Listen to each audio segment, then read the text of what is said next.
Es ist in der Tat meine Meinung, dass das Böse niemals radikal ist, dass es nur extrem ist und dass es weder Tiefe noch irgendeine dämonische Dimension besitzt.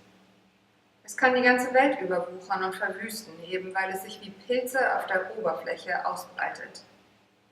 Es ist resistent gegen den Gedanken, weil der Gedanke danach strebt, Tiefe zu erreichen, an die Wurzeln zu gehen.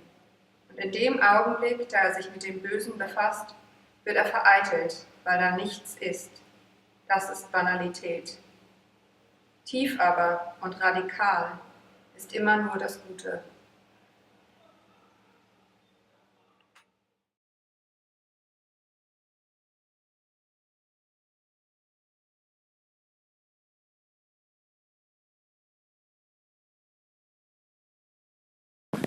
In the May of 1960, Otto Adolf Eichmann was kidnapped by the Israeli Secret Service and abducted from his home in Buenos Aires, Argentina. Dubbed the architect of the Holocaust, Eichmann was put on trial in Jerusalem, accused in 15 points, including crimes against humanity, war crimes, crimes against Jewish people, and membership in a criminal organization. Eichmann could be described as the logistician-in-chief tasked with the process of optimization and management of the extermination infrastructure of the Jews in the NS-occupied territories.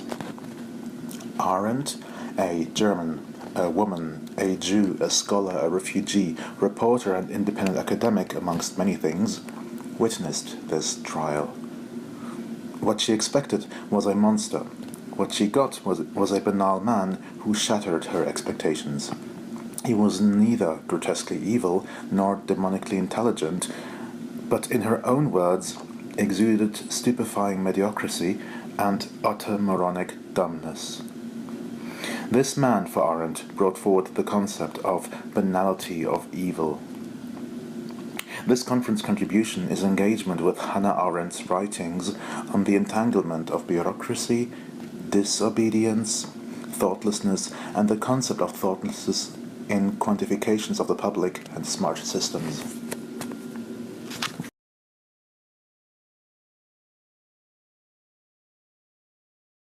Arendt rejected fidelity to any groups, labels, or schools, and remained faithful only to her close friends.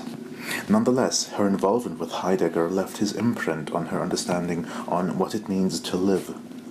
Life to Arendt is a practice of engagement with the world, and engagement with our peers in a metaphoric and literal marketplace of ideas, which is the meeting and dialectic with one another. Totalitarianism seeks to sever these bonds and render people atomized. Totalitarianism is the promise of a story that promises to explain everything, a straightforward solution that is inoculated to those pointing out its inherent contradictions.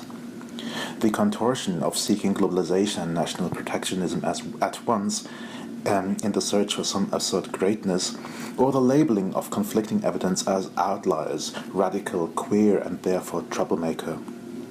Friend or foe is who works with the system, and resistance is suspicious.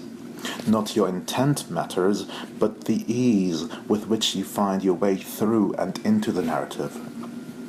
In the end, the system is all-powerful. The system defines identity and how its inhabitants are to be made sense of.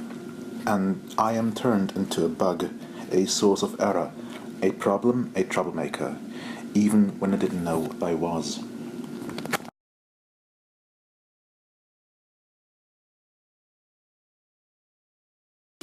She was suspicious and surgical with the process of bureaucratization and the loss of the individual and humanity in administrative systems. Men have a name and a body. Name stands for all his personal and social affordances, and body for his physical integrity. Bureaucratization severs this, it decontextualizes.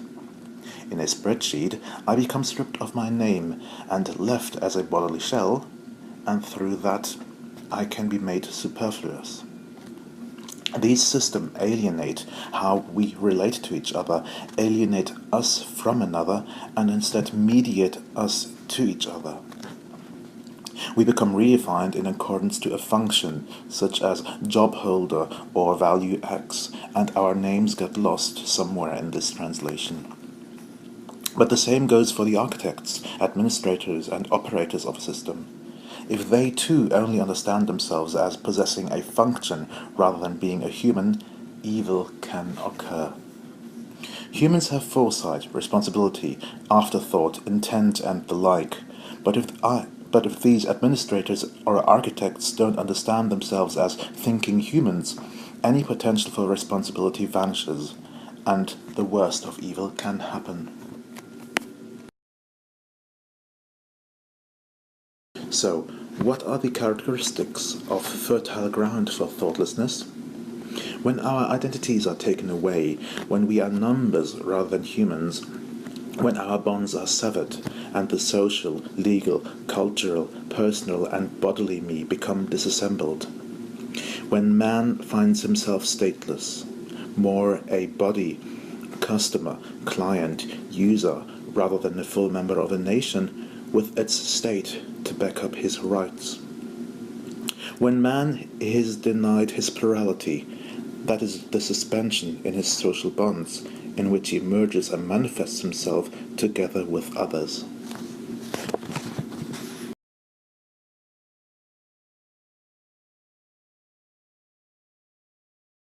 The enlightened idea that humans have inalienable rights through being human has been proven wrong.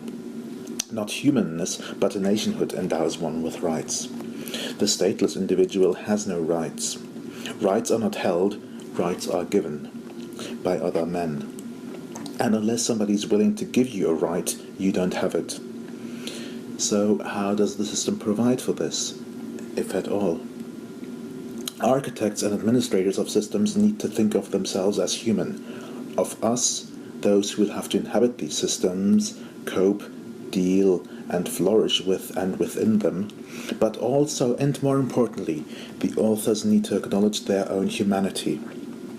Humans are responsible for humans. Humans in the sense of thinking, mindful, and engaged beings, not those who are merely job holders. For they are, in this sense, and only in this sense, like Eichmann. Only when thinking, we stand a chance to prevent thoughtless harm and evil.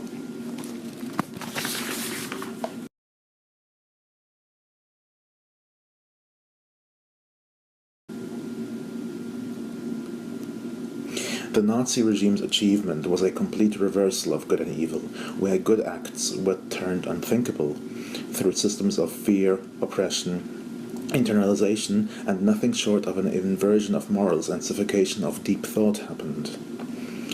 In this system, the middle-class mediocre bourgeoisie refused to think, and average men like Eichmann were able to do extreme deeds. Extreme deeds, yes, but in a banal fashion, not through radical evil. No satanic genius, a collective inability to think was an imperative to keep the system alive. So, in this sense, we hope that our artistic intervention engages and revitalizes the mind when debating data and the public. Her lessons, we claim, provide a warning when dealing with people who are mediated through systems, and here we propose that art brings back into memory those who aren't here and yet are at the center of data and the public. Data hides the collective names and bodies.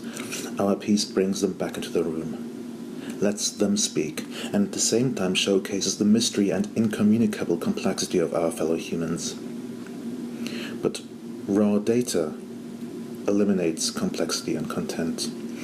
And if we eliminate all this context, we are able to do the most horrific things without intending and without forethought. Data indeed is revealing, but it is also the opposite. It is in fact twofold dangerous because we feel we have the bigger picture, we have it on good authority and be able to call facts, those produced by our well-designed systems. And whilst we believe we have the bigger picture, we also get further away from it. This art piece is a reminder of this, that we will never fully get it. We don't get it, but the point is that you don't get it, or kind of get it. but also not get it, because we never do. And the fact that you don't do is actually the way how you relate to our peace.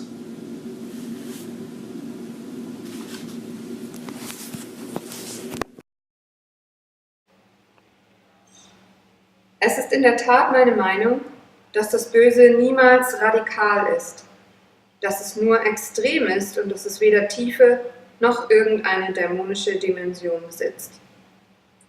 Es kann die ganze Welt überwuchern und verwüsten, eben weil es sich wie Pilze auf der Oberfläche ausbreitet. Es ist resistent gegen den Gedanken, weil der Gedanke danach strebt, Tiefe zu erreichen, an die Wurzeln zu gehen. Und in dem Augenblick, da er sich mit dem Bösen befasst, wird er vereitelt, weil da nichts ist. Das ist Banalität. Tief aber und radikal ist immer nur das Gute.